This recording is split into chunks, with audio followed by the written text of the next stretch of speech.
আসসালামু আলাইকুম ওয়া রাহমাতুল্লাহি ওয়া বারাকাতুহু ইন্নাল হামদালিল্লাহ ওয়াসসালাতু ওয়াসসালামু আলা রাসূলিল্লাহ ওয়া আলা আলিহি ওয়া আসহাবিহি আজমাইন قال الله عز وجل في القرآن العظيم سبح لله ما في السماوات وما في الأرض وهو العزيز الحكيم صدق الله المولانا العظيم وصدق رسوله النبي الكريم সুপ্রিয় দর্শক মণ্ডলী মহান আল্লাহ রাব্বুল কারীমের তৌফিক কামনা করে আজকে সুন্দর আয়োজন আমরা শুরু করতে যাচ্ছি। আল্লাহ তাআলার তসবিহ অর্থাৎ আল্লাহ পাকের প্রশংসা, আল্লাহ তাআলার গুণকীর্তন আকাশ জমিনে যারা বসবাস করছেন সকলেই সেই তসবিহ পাঠ করেন।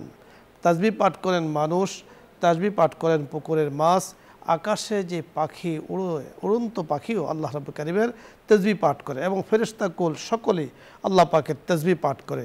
তাই তসবিহ পাঠের নিয়ম, বিশেষ করে 3 তসবিহ কি অত্যন্ত ফজিলতপূর্ণ একটি তসবিহ যা রাসূল আকরাম সাল্লাল্লাহু আলাইহি সাল্লাম পাঠ করতে বলেছেন।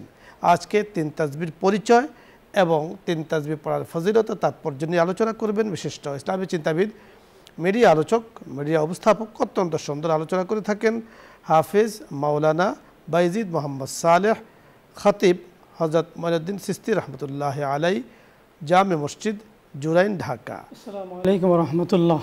ওয়ালাইকুম আসসালাম ওয়া রাহমাতুল্লাহ। শেখ কেমন আছেন? আলহামদুলিল্লাহ, আপনি কেমন আছেন? আলহামদুলিল্লাহ, আল্লাহ তাআলা ভালো রেখেছেন। আজকে আপনার কাছে আমরা তসবিহ সম্পর্কে জানবো যে আসলে 3 তসবিহের খুব প্রসিদ্ধি আছে বা ফজিলত আছে, তাৎপর্য আছে। অনেকে না জানার কারণে আমরা পাঠ করি না, আবার অনেকে জানি, খেয়াল করি না। তো আপনার কাছে ফজিলতগুলো আমরা শুনবো আজকে। শুকরিয়া, জাযাকাল্লাহ। বিজ্ঞ উপস্থাপক মুফতি আল্লামা আমজাদ হোসেন হেলালী চমৎকার জীবন ঘনিষ্ঠ এবং অত্যন্ত তাৎপর্যপূর্ণ একটি বিষয় নির্ধারণ করার জন্য শুরুতে আপনি একটি আয়াত তেলাওয়াত করেছেন। আল্লাহ সুবহানাহু ওয়া তাআলা সূরা বাকারার 152 আয়াতে ইরশাদ করেছেন, ফাযকুরুনি আযকুরুকুম ওয়াশকুরুলি ওয়া লা তাকফুরুন। তোমরা আমাকে স্মরণ করো, আমিও তোমাদেরকে স্মরণ করব। আল্লাহকে স্মরণ করার অন্যতম একটি আমল হলো 3 তসবিহ। আল্লাহ সুবহানাহু ওয়া তাআলা সূরা বনী ইসরাঈলের 44 আয়াতে ইরশাদ করেছেন, তুসাব্বিহু লাহুস সামাওয়াতুস সাবউ ওয়াল আরদু ওয়া মান ফীহিন্না। আসমান এবং জমিনের মাঝে যা কিছু আছে সব কিছুই আল্লাহর পবিত্রতা ও মহিমা ঘোষণা করতেছে।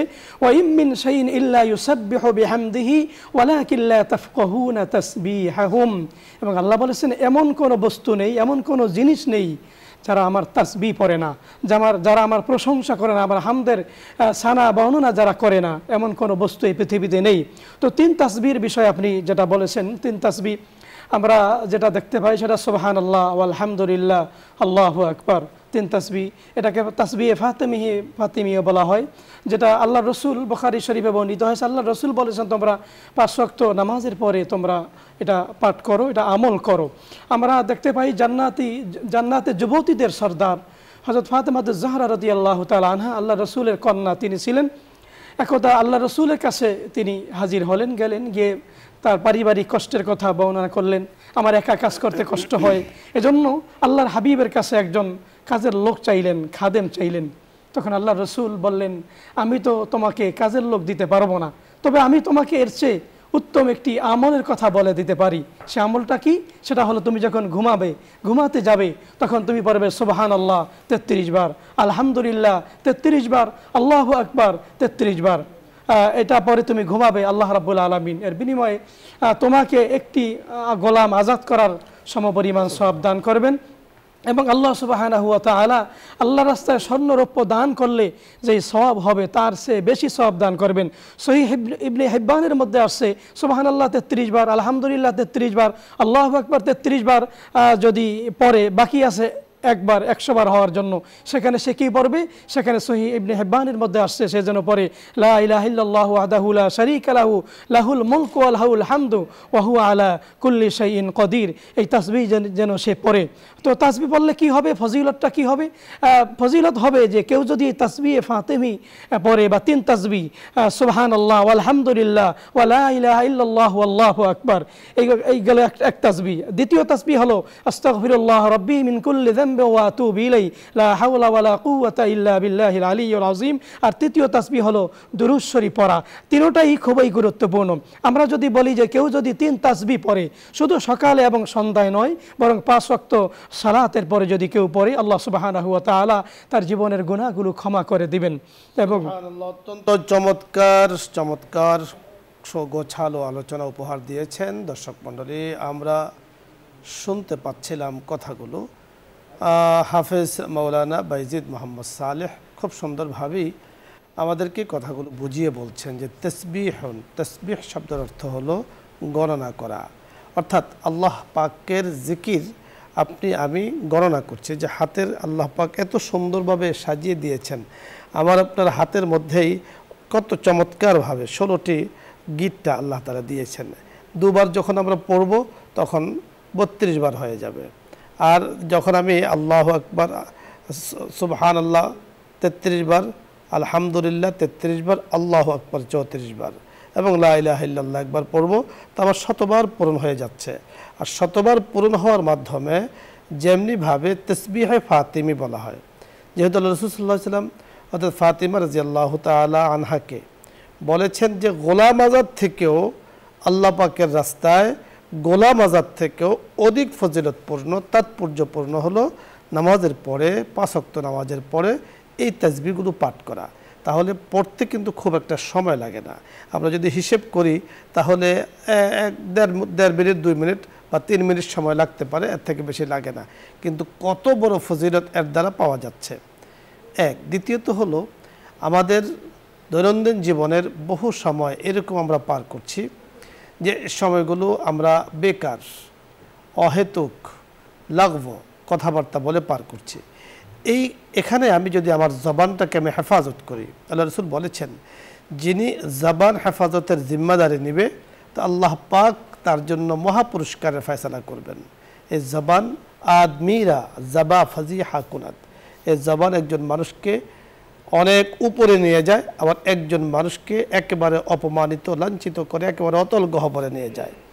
এজন্য জবানের হেফাজত হয় তাসবিহের মাধ্যমে, জবানের হক আদায় হয় তাসবিহের মাধ্যমে। দেখুন আল্লাহ পাক আমাদেরকে দাঁত দিয়েছেন, যে দাঁতগুলো আমাদের দুটো দাঁত এমনভাবে সাজিয়ে দিয়েছেন যে কখনো যদি কোনো জায়গাতে সমস্যা হয় মাঝখানে যে জিহ্বা আল্লাহ তাআলা দিয়েছেন উনি কিন্তু ব্যস্ত হয়ে পড়েন তাদেরকে সংরক্ষণ করার জন্য। আর আমার জবানটাকে যখন আমি এইভাবে চালু রাখবো তাসবিহের মাধ্যমে, জীবনের চাকা যখন শেষ হয়ে যাবে জবানে কিছু আসতে থাকবে না, তখন কিন্তু আল্লাহ পাকের এই তাসবিহগুলো আমার জবান দিয়ে উচ্চারিত হতে থাকবে। সুবহানাল্লাহ। এজন্য বিশ্ববরেণ্য কবি বলেছেন বরজাবা তাসবিহ দারদিল গা ওখার এজন্য তাসবিহ কায়দা রাদ আসর। একজন মানুষের জবান যখন আল্লাহ পাকের জিকির আজকারে মশগুল থাকে তখন এর দ্বারা আল্লাহ পাককে পাওয়া যায়। আর যদি জবানে সারাক্ষণ দুনিয়ার ফিকির থাকে, দুনিয়া নিয়ে জপতে থাকে, আমার বাড়ি, আমার গাড়ি, আমার এই, আমার সেই, এগুলো আমার জমিন, আমার ক্ষেত খামার, আমার ফসল, এগুলো জপতে থাকে, তো এগুলোর দ্বারা আল্লাহ পাককে পাওয়া যাবে না। আল্লাহ পাককে পাওয়ার জন্য অবশ্যই 3 তাসবিহ জিকির আজকারের কোনো বিকল্প নেই। দর্শক মণ্ডলী, আজকে আমরা এই বিষয় নিয়ে কথা বলছি কারণ আমাদের সময় আছে। আমরা যখন চিন্তা করি যে আমাদের 24 ঘন্টার মাঝে কতগুলো সময় আমরা ব্যয় করছি আল্লাহ পাকের জিকিরে আর কতটুকু সময় ব্যয় করছি বেহুদা, তখন আমাদের বের হয়ে যাবে যে বেহুদার সময় আমাদের বেশি ব্যয় হচ্ছে, আল্লাহ পাকের জিকিরে আমাদের সময় খুব কম ব্যয় হচ্ছে। তাই যখন তাসবিহের মাধ্যমে আলোচনার মাধ্যমে আল্লাহ পাকের জিকিরের মাধ্যমে সময় কাটাবো, তা আবার বৃহৎ সময় কাটবে আল্লাহ পাকের জিকিরে। এই জন্যই আজকে আমাদের এই বিষয় নিয়ে কথা বলা। আলোচ্য বিষয় নিয়ে যদি আপনাদের কোনো কিছু জানার থাকে, বোঝার থাকে, আপনি প্রশ্ন করুন, অথবা ইসলামের যে কোনো মাসলা মাসাইল নিয়ে আপনি চাইলে প্রশ্ন করতে পারেন, আমরা চেষ্টা করব কথা বলার জন্য। প্রথমে যিনি আছেন, আসসালামু আলাইকুম, দর্শক পরিচয় বলে প্রশ্ন করুন। ওয়ালাইকুম সালাম। হুজুর, আমি চট্টগ্রাম থেকে বলতেছি। বলুন। আমার আম্মা ডায়াবেটিসের রোগী এবং শ্বাসকষ্ট ও কাশায় অনেক কিছু হয়, মানে ওই জন্য উনি তারপর উনি উঠে দাঁড়াতে পারে না, রাত্রে উঠে দাঁড়াইলে ওনার প্রসাব হয়ে যায়, সবসময় উনি নামাজ পড়তে পারে না কয়েক বছর যাবত। আর ঠান্ডার জন্য উনি অজুও করতে পারে না, মানে কোনো কিছু অ্যালার্জি তার এত জোর। আমরা বুঝতে পেরেছি আপনার আম্মার জন্য মাসআলা শরীয়তে দিয়েছে। এই রোগী শুধু আপনার আম্মা একাই নয়, এই রোগীর পরিমাণ সংখ্যা আছে, ছিল, থাকবে। এই জন্যই রাসূল আকরাম সাল্লাল্লাহু আলাইহি ওয়াসাল্লাম মাসআলাও বলে দিয়েছেন। মাসলাটি বুঝতে পেরেছেন? ওনার আম্মা সম্ভবত মানে কি বলে সলিসুল বাউল, অর্থাৎ সবসময় প্রস্রাব ঝরে, একটা রোগ আছে, আর একটা উনি বলেছেন যে ঠান্ডা পানি ব্যবহার করতে পারে না, অ্যালার্জির সমস্যা, এই কারণে নামাজ বাদ দিচ্ছেন। কাজটা তো ঠিক হচ্ছে না। মাসলাটি আপনার কাছে আমরা শুনবো। জি, আসলে বিষয়টি আপনি খুব খেয়াল করে শুনতে থাকুন। আপনার আম্মার যে দুটো সমস্যা, এই সমস্যার কারণে নামাজ ওনার উপরে মাপ নয়। সালিসুল বাউল বলা হয় সবসময় প্রস্রাব যার ঝরে, অথবা রক্ত ঝরে, অথবা শরীরে কোনো অংশ দিয়ে কোনো পুজ ইত্যাদি ঝরে, যা কখনো বন্ধ হয় না। তাহলে এই ধরনের রোগীদের মাসআলা কি, যে 5 ওয়াক্ত নামাজ অর্থাৎ ধরুন আসরের সময় হবে, উনি অজু করবেন, অজু করে ওই অজু দিয়ে উনি এই ওয়াক্তের ভেতরে যত ইচ্ছা ফরজ নফল তিনি আদায় করতে পারবেন। এর মধ্যে যদি প্রস্রাব ঝরেও এই ওয়াক্তের ভেতরে অজু ভাঙবে না। আবার মাগরিব যখন চলে আসবে তখন আবার এই প্রস্রাব ঝরার কারণে মানে আবার অজু করবেন, অজু করে মাগরিবের ওয়াক্ত নামাজ পড়বেন, সুন্নত পড়বেন, তেলাওয়াত করবেন। আবার এসার সময় ঠিক এই প্রস্রাব ঝরার কারণে ওনার জন্য ওয়াক্ত আসবে, অজু আসবে। হ্যাঁ, অজু ভাঙ্গার যদি অন্যান্য কারণ প্রকাশ পায় সেই কারণে অজু ভেঙে যাবে, কিন্তু প্রস্রাবের জন্য সমাধান হলো ওয়াক্ত আসবে, তিনি অজু করবেন। একটি বিষয় তাহলে বোঝা গেল যে রাত্রিতে আপনি যেমনটি বলেছেন প্রস্রাব ঝরে, ওনার জন্য আসলে নামাজ মাপ নয়, যখনই অজু করবেন সাথে সাথে নামাজ পড়ে দেবেন। ঠান্ডার বিষয় নামাজের ভেতরেও যদি প্রস্রাব এসে যায় কোনো সমস্যা নেই, নামাজ কিন্তু ওনার হয়ে যাবে। আরেকটি মাসআলা আপনি জানতে চেয়েছেন যে ওনার ঠান্ডার সমস্যা, ঠান্ডার সমস্যার জন্যই তো বলা হয়েছে বিকল্প তায়াম্মুম করবে উনি। হ্যাঁ, সাঈদান তাইয়্যিবান, আল্লাহ তাআলা বলেছেন ফাতায়াম্মামু, তোমরা তায়াম্মুম করো পবিত্র মাটি দিয়ে। তাহলে যার এই ঠান্ডার সমস্যা বলা হয় বারদে শাদীদ, অর্থাৎ প্রচণ্ড ঠান্ডা লাগেছে এবং ঠান্ডার সমস্যা হয় এবং ওনার হালাক অর্থাৎ ধ্বংস হয়ে যাওয়ার সম্ভাবনা থাকে, অ্যালার্জির মারাত্মক সমস্যা হয়, উনি সাঈদে তাইয়্যিব পবিত্র মাটি দ্বারা তায়াম্মুম করবেন, পানি লাগবে না, তায়াম্মুম করে নামাজ পড়বেন। বাট নামাজ ওনাকে পড়তে হবে, এই ওজরের কারণে নামাজ কিন্তু ওনার উপরে মাফ নয়। পরের দর্শক, আসসালামু আলাইকুম। আসসালাম, ভালো আছেন? আলহামদুলিল্লাহ, আল্লাহ তাআলা ভালো রেখেছেন। ওই আমি হুজুরের সাথে একটু কথা বলতে চাই। জি বলুন, আমরা কথা বলছি আপনার সাথে। হুজুর বলুন। আমার বাড়ি কুমিল্লা। আমার বাড়ি আমি কি নিজের বাড়িতে গেলে কসর পড়বো না জামাতে নামাজ পড়লে নিজে নিজে? জি, সুন্দর প্রশ্ন করেছেন। আপনার বাড়ি কুমিল্লা, আপনার কথাই বোঝা যাচ্ছে, টোন কুমিল্লার টোন আসছে, আমরা বুঝতে পেরেছি। আপনি বুঝতে পেরেছেন? জি জি বুঝতে পেরেছি। আপনার বাড়ি কুমিল্লা, আপনি যখন নিজের গন্তব্যস্থল থেকে বা ঢাকা থেকে রওনা দিবেন, 48 মাইল যখন আপনি অতিক্রম করার ইচ্ছা করেই রওনা দিবেন, তখন তো আপনি প্রতিমধ্যে যেই নামাজটা হবে সেটা আপনি মুসাফির কসর নামাজ পড়বেন। 4 রাকাত নামাজের 2 রাকাত নামাজ আপনি আদায় করবেন। আবার যখন বাড়িতে গিয়ে পৌঁছবেন তখন আপনি মুকিম, এভাবে নামাজ আদায় করবেন। ঢাকা থেকে আপনার বাড়ি কুমিল্লা, তো 48 মাইলের হিসাব তো আর এখন নেই, কিতাবের পরিবেশে 48 মাইল। আর 48 মাইলের পরিমাণ বর্তমানে মুফতি সাহেবরা বের করেছেন 72 কিলো, কোন কোন মুফতি সাহেব বলেছেন 78 কিলো, 72 কিলো অথবা 78 কিলো। এখন ঢাকাতে আপনি কোথায় বসবাস করছেন সেটা আপনি ভালো জানেন। ঢাকা থেকে কুমিল্লা পর্যন্ত আপনি যাইতে 72 কিলো আশা করছে হয়ে যায়। তো যখন আপনি কুমিল্লা পর্যন্ত 72 কিলো নিয়ত করে আপনি ঢাকাকে অতিক্রম করবেন, প্রতিমধ্যে আপনি মুসাফির। বাড়িতে যখন পৌঁছবেন তখন আপনি মুসাফির নয়, তখন আপনি মুকিম। আবার বাড়ির থেকে যখন আপনি বের হবেন আপনি মুসাফির। যখন ঢাকাতে যেখানে থাকেন সেখানে পৌঁছে যাবেন তখন আপনি মুকিম, মুসাফির নয়। বাড়ি হলো আপনার অতনে আসলি, অর্থাৎ আসল বাড়ি, জন্মস্থান। আর যেখানে আপনি চাকরি করছেন এটাকে বলা হয় অতনে একামত, এটা অবস্থানের জায়গা, আপনার চাকরির জায়গা। আশা করছি মাসালাটি আপনি বুঝতে পেরেছেন। পরের দর্শক, আসসালামু আলাইকুম।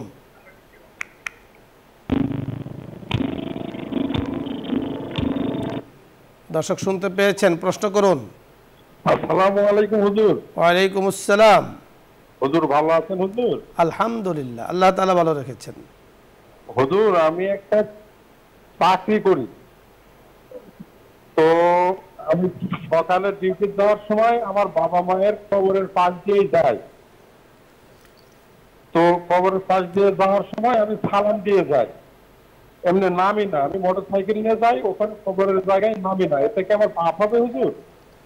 ধন্যবাদ। জি, সুন্দর একটি বিষয় জানতে চেয়েছেন, বুঝতে পেরেছেন। জি জি, না পাপ হবে না, আপনি সালাম দিবেন। বা যদি মাঝে মধ্যে সময় থাকে একটু সূরা ফাতিহা ইখলাস পড়লেন, মানে বারবার যেন এরকম না হয়, মাঝে মধ্যে যান একবার একটু নামলেন, সময় নেই 1 মিনিট 2 মিনিট সূরা ফাতিহা ইখলাস পড়ে আপনি দাঁড়িয়ে কিছু সময় দাঁড়িয়ে গেলেন, এতে আপনার জন্য ভালো হবে। বা ইন্নামা তুযহিরু ফিদ দুনিয়া ওয়া তুযাক্কিরুল আখিরাত, আখিরাতের কথা মনে হবে এবং দুনিয়ার আসক্তিও কিন্তু আপনার কমবে। তো সালাম দেওয়ার এটা পাপের বিষয় না, পাপ হবে না, তবে আদবের বিষয়, আদবের বিষয় আছে। আদবের বিষয় আপনি একটা হলো জায়েজ আর একটা হলো আদব, শিষ্টাচার। আদব হলো যে আপনি সেখান থেকে যখন যাচ্ছেন সম্মান জানিয়ে আপনি হুন্ডা বসেও যদি আপনি সময় কম থাকে কিছু তেলাওয়াত করেন, জিকির আজকার করেন, তাদের রুহের মাগফিরাতের জন্য রব্বুল আলামিনের কাছে আপনি পাঠিয়ে দেন, কোনো সমস্যা নেই। আমাদের শেখও বলেছেন মাঝে মাঝে সময় বের করে হলো সেখানে দাঁড়িয়ে কিছু সময় কাটাবেন, এটা কিন্তু ভালো। পরের দর্শক, আসসালামু আলাইকুম।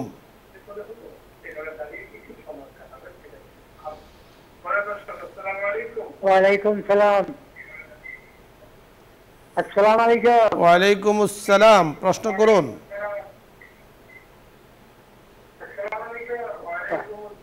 হুজুর, বলুন। আমার প্রশ্ন হলো লা ইলাহা ইল্লাল্লাহ জিকির 100 বার পরে টিভির ভলিউম কমিয়ে প্রশ্ন করবেন। তার ফজিলত কি? ফজিলত অনেক বেশি, ধন্যবাদ, বুঝতে পেরেছেন। শুকরিয়া, জাযাকাল্লাহ। অনেক ফজিলত আপনার। আল্লাহ রাসূল আবু হুরায়রা রাদিয়াল্লাহু তাআলা আনহু থেকে বর্ণিত হাদিস, আল্লাহ রাসূল বলেছেন তোমরা ঈমানকে নবায়ন করো। সাহাবীরা বললেন ঈমানকে নবায়ন করব কিভাবে? আল্লাহ রাসূল বলেছেন বেশি বেশি লা ইলাহা ইল্লাল্লাহর জিকির করো। এই লা ইলাহা ইল্লাল্লাহর জিকির আপনি বেশি করবেন, 100 লক্ষ বার পড়তে হবে এরকম না, আপনি অল্প করেন কিন্তু সেটা নিয়মিত যেন হয়। আপনি 300 বার করেন কিন্তু নিয়মিতটা করতে পারলে এটার ফজিলতটা বেশি। চমৎকার বলেছেন, জাদ্দিদু ঈমানাকুম বিকাউলি লা ইলাহা ইল্লাল্লাহ। আমাদের শাইখ অর্থ বলেছেন, আল্লাহ রাসূল সাল্লাল্লাহু আলাইহি ওয়াসাল্লাম বলেছেন জাদ্দিদু ঈমানাকুম, তোমরা তোমাদের ঈমানকে সতেজ করো, তরুতাজা করো, বিকাউলি লা ইলাহা ইল্লাল্লাহ, লা ইলাহা ইল্লাল্লাহ বলার দ্বারা, পড়ার দ্বারা। বলা হয় লা ইলাহা ইল্লাল্লাহ ফজিলত কি, যে উহুদ পাহাড়কে আপনি হজে গিয়েছেন, যদি গিয়ে থাকেন দেখেছেন, অথবা না গেলেও শুনেছেন, যারা গিয়েছেন তারা তো দেখেছেন। উহুদ পাহাড় লম্বা পাহাড়, খুব উঁচা নয়, বাট উহুদ পাহাড়ের সমপরিমাণ একজন মানুষ স্বাভাবিক কারণে মাথা নিতে পারবে না, এটাকে একসাথ করতে পারবে না, বোঝা বহন করতে পারবে না, সম্ভব নয়। উহুদ পাহাড় জমিনের উপরে স্থাপিত। উহুদ পাহাড়ের যেই দাম, যে ওজন, তার থেকে অনেক বেশি ওজন একবার কোনো বান্দা যদি লা ইলাহা ইল্লাল্লাহ পড়ে। খুব চিন্তা করে দেখুন যে এর থেকেও দামি অনেক বেশি। তো যে উহুদ পাহাড় ঐতিহাসিক পাহাড়, তার পাদদেশে যুদ্ধ হয়েছিল, লম্বা চড়া ইতিহাস রয়েছে। তাই লা ইলাহা ইল্লাল্লাহর ফজিলত একটি আমরা বলেছি, আরও তো রয়েছে। যে কলবের মধ্যে লা ইলাহা ইল্লাল্লাহ আছে, ওই কলব কখনো জাহান্নামের আগুনে জ্বলবে না। আল্লাহ পাক তাকে জাহান্নাম থেকে মুক্তি দিয়ে জান্নাত দিয়ে দিবেন। এজন্য লা ইলাহা ইল্লাল্লাহর আমল অনেক অনেক বেশি করা। আল্লাহ পাক আমাদেরকে তৌফিক দান করুন। পরে দর্শক, আসসালামু আলাইকুম।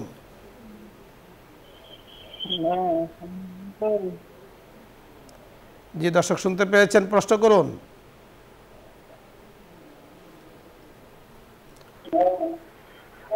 পরের দর্শক, আসসালামু আলাইকুম ওয়া রাহমাতুল্লাহ। টিভির ভলিউম কমিয়ে দর্শক প্রশ্ন করি। আসসালামু আলাইকুম। ওয়ালাইকুম আসসালাম। আমি রাস্তায় থেকে বলছি। বলুন। আমি এটা পশু চিকিৎসার সেবা কাজ করি, বুঝলেন? বলুন। তো অনেক সময় ধরেন গরুর ময়লা বা গরুর পেশাব ইয়েতে লেগে যায়, আপনার পেন্টে লেগে যায়। এই অবস্থায় আপনার ধৌত করে নামাজ হবে কিনা? জি, আমরা বুঝতে পেরেছি, সতর্কতা থাকতেই হবে। বুঝতে পেরেছেন প্রশ্নটি? প্রথম বিষয়টা বুঝতে পারিনি যে গরুর পেশাব যদি লাগে আপনি কোন জায়গায় আছেন, কি করেন, আপনি সাথে চেষ্টা করবেন একটা কাপড় রাখার জন্য। নামাজ পড়বেন, নামাজের জন্য আসলে আলাদা কাপড় থাকা, এটা মুত্তাকি যারা, তাকওয়াবান যারা, তাদের পরিচয় আপনি ব্যাগের ভিতরে রাখবেন, চাকরির স্থলে বা ব্যবসা প্রতিষ্ঠানে রাখবেন। আপনি নামাজের সময় আলাদা পোশাক দিয়ে আপনি নামাজ পড়বেন এবং আলাদা লুঙ্গি পায়জামা আপনি নামাজের জন্য কিনবেন। আর যদি না থাকে আপনি ধৌত করবেন। আর যদি সন্দেহ হয় তাহলে তো আপনি এক কোনায় বিসমিল্লাহ বলে আপনি ধৌত করবেন। চমৎকার বলেছেন। আল্লাহ রাসূল সাল্লাল্লাহু আলাইহি ওয়াসাল্লাম বলেছেন, ইস্তানজাহু মিনাল বাউল, তোমরা প্রস্রাব থেকে দূরে থাকো। মানুষের প্রস্রাব হোক, নিজের হোক, অথবা পশু পাখির হোক, অথবা জন্তু জানোয়ারের হোক। ফা ইন্না আযাবাল কবরে মিনহু, কারণ কবরের অধিকাংশ আযাব হয় এই প্রস্রাবের কারণে। এখান থেকে যদিও হাদিসটা রাসূল সাল্লাল্লাহু আলাইহি ওয়াসাল্লাম বলেছেন তৎকালীন জমানায় ওটের বেশি হতো, মানুষ চারণভূমিতে সেটা নিয়ে যেত, এই কারণে রাসূল বলেছেন। তাহলে প্রস্রাব থেকে নিজেকে দূরে রাখতে হবে, কারণ প্রস্রাব নাপাক, সে গরুর হোক আর যাই হোক, মহিষের হোক, ওটের হোক, যারই হোক, প্রস্রাব না সর্ব অবস্থায় নাপাক, এর থেকে দূরে রাখতে হবে।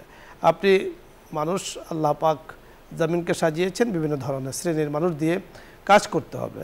আপনি কাজ করবেন, কাজকে ভালো বলা এটা উচিত, তারপরে কাজকে ভালো বলছি, কিন্তু আল্লাহ পাকের হক আদায় করতে হবে 100% পবিত্রতা অর্জন করে। শরীর পাক, কাপড় পাক, নামাজের জায়গা পাক। নামাজ পড়ার জন্য শর্ত শরীরও পাক লাগবে, কাপড়ও পাক লাগবে, নামাজও জায়গাও পাক লাগবে, আর এর জন্য প্রস্রাব থেকে দূরে থাকতে হবে। মোহতারাম, ধন্যবাদ আপনাকে। দর্শক মণ্ডলী, আপনাদের সকলকে আজকে সুন্দর এই আয়োজনে শরীক হয়েছেন, আমরা ধন্যবাদ জানাচ্ছি। দর্শক মণ্ডলী, যে বিষয়টি নিয়ে আমরা আলোচনা শুরু করছিলাম, তাসবিহ। তাসবিহ হবে লিল্লাহি রাব্বিল আলামিন, আল্লাহ তাআলার জন্য।